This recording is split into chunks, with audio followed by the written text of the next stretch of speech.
til Tornbjerg Frisks pauseprogram i dag. I dag skal vi lave en navneleg, hvor det gælder om at være hurtig. Og det foregår på den måde, at man først vælger en fanger i klassen. Her der vælger vi mig, men jeg synes, at I skal prøve at vælge jeres lærer til at være fanger ude i klasserne som den første. Andre elever, de bliver siddende på deres pladser, ligesom vi har gjort her. Fangeren skal nu forsøge at fange den person, hvis navn bliver kaldt.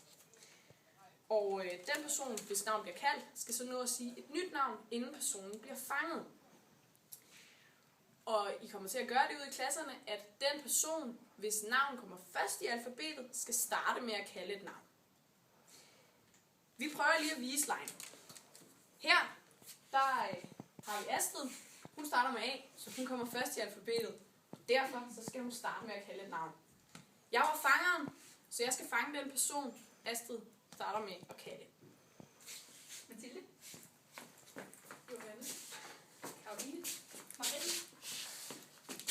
Kasper. Der er noget jeg så at fange Marie.